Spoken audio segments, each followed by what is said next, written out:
இலங்கை வங்கி மருதங்கணி கிளையினுடைய அனுசரணையிலே இந்த கட்டைக்காட்டு பிரதேசத்திலே முள்ளியான் உப அஞ்சல் அலுவலகத்திலே இன்று திறந்து வைக்கப்படுகின்ற இந்த பிஓசி கனெக்ட் நிகழ்வில் கலந்து கொண்டு இருக்கின்ற உங்கள் அனைவரையும் முதலிலே வருக வருக என வரவேற்பதில் நாங்கள் பெருமகிழ்வு அடைகின்றோம். இந்த நிகழ்விற்கு அருளாசி வழங்கி அமர்ந்திருக்கும் வணக்கத்திற்கும் மதிப்புக்கும் உரிய கத்தோலிக்க மதகுரு அவர்களே மற்றும் அழைக்கப்பட்ட விருந்தினர்களே, உங்கள் அனைவருக்கும் இந்த காலை நேர வணக்கங்களும் உரித்தாகட்டும். இங்கே குறிப்பிட்டது போன்று இலங்கை வங்கி இந்த ஒரு முதன்மையான ஒரு அரசாங்க வங்கியாக கடந்த 86 வருடங்களாக இலங்கையிலே ஒரு முன்னணி வங்கியாக இருக்கின்றது. இந்த நாட்டு மக்களுக்கு தேவையான சகல விதமான வங்கி தேவைகள், நிதிசார் வசதிகளை வழங்கி வருகின்ற ஒரு முன்னணி வங்கியாக நாங்கள் இருந்து வருகின்றோம். அந்த வகையிலே தான் இந்த தொடர்ந்தும் இந்த நாட்டு மக்களுக்கு தேவையான இந்த வங்கி வசதிகளை அதாவது கஷ்டப்பட்ட பிரதேசமெங்கும் இந்த வங்கி வசதிகளை வழங்க வேண்டும் என்ற இந்த நோக்கோடு தான், அதாவது இந்த தபால் திணைக்களத்துடன் இணைந்து இந்த பிஓசி கனெக்ட் என்கின்ற இந்த வங்கி சேவையினை நாங்கள் அறிமுகப்படுத்தி வருகின்றோம். இந்த தகவல் தொழில்நுட்பம் வளராத காலத்திலே எங்களுடைய இந்த அஞ்சல் அலுவலகம், அஞ்சல் ஊழியர்களும் அஞ்சல் திணைக்களமும் ஒரு மாபெரும் சேவை ஆற்றியதை நாங்கள் மறக்க மாட்டோம். எங்களுடைய வாழ்வோடு இணைந்த ஒரு நிறுவனமாக இந்த அஞ்சல் திணைக்களம் இருந்து வந்தது.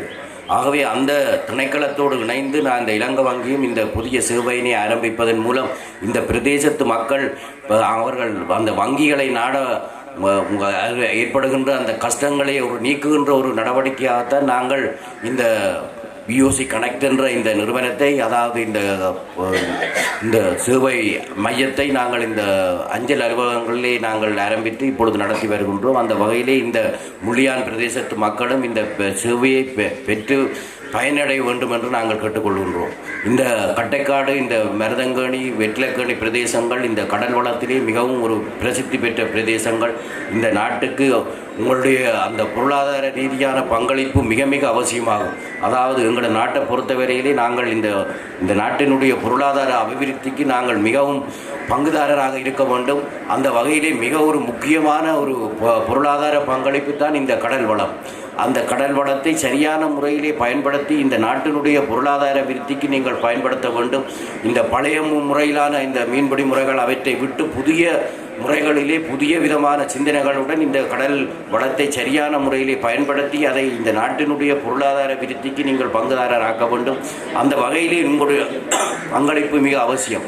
அது மட்டுமில்லாமல் வேறு உங்களுடைய தொழில் முயற்சிகளை நீங்கள் ஆரம்பிக்க வேண்டும். தனியே கடல் வளத்தில் மட்டும் இருக்காமல் வேறு கடல் வளத்தோடு சேர்ந்த பல தொழில் முயற்சிகள் எல்லாம் இருக்கின்றது. அவற்றையும் நீங்கள் ஆரம்பிக்க வேண்டும்.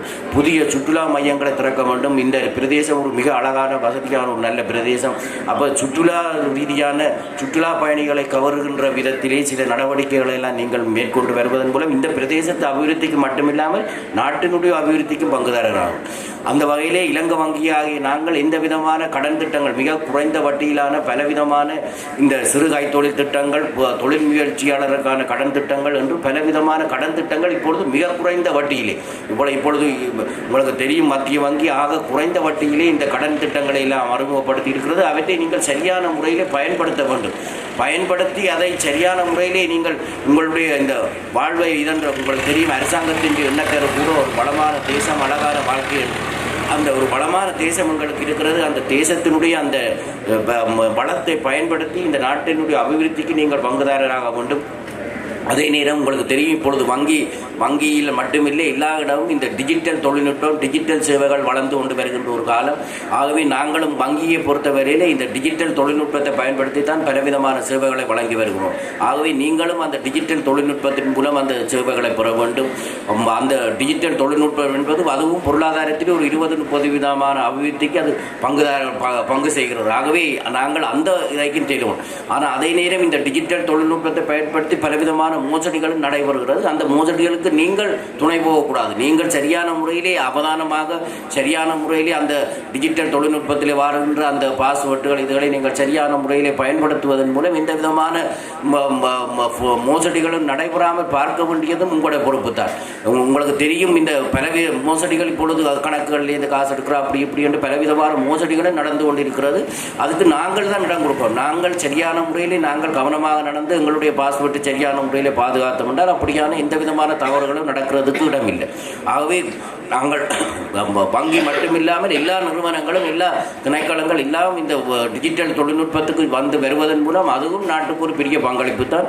ஆகவே நீங்கள் உங்கள் ஒவ்வொருத்தரும் இந்த நாட்டினுடைய அந்த ஒரு அபிவிருத்தியினுடைய பங்காளிகளாக இருக்க வேண்டும். அதுக்கு இலங்கை வங்கி உங்களுக்கு தெரியும், இப்பொழுது சாதாரணமான சகல வங்கி சேவைகளையும் நீங்கள் இந்த உப அஞ்சல் அலுவலகம் உள்ளியானில் இருந்து பெற்றுக்கொள்ள முடியும்.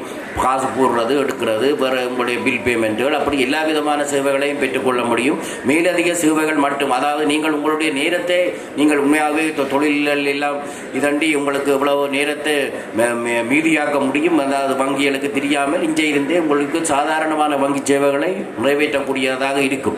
வேறு ஏதாவது கடன் வசதிகள் வேறு தேவைகளுக்கு மட்டும்தான் நீங்கள் வங்கிகளை அணுக வேண்டும். மற்றும்படி இங்கேயே உங்களுடைய சேவைகளை பெற்றுக்கொள்வதன் மூலம் அது ஒரு பெரிய இது. அதே நேரம் இந்த அஞ்சல் அலுவலகத்துக்கும் அதன் மூலம் அந்த ஒரு வருவாய் கிடைக்கும், இது கிடைக்கும். அப்போ நீங்களும் உங்களுடைய அந்த பிரதேசத்து உப அஞ்சல் அலுவலகத்துக்கும் ஒரு அவர்களுடைய அந்த வளர்ச்சிக்கும் ஒரு பங்குதாரராக முடியும் என்று கேட்டுக்கொண்டு இந்த பிரதேசத்து மக்கள் இந்த சேவையை சரியான முறையிலே பெற வேண்டும் என்று கேட்டு எல்லாம் வல்ல ஆண்டவனுடைய அந்த ஆசீர்வாதத்தை கேட்டு விடைபெறுகிறேன். நன்றி, வணக்கம்.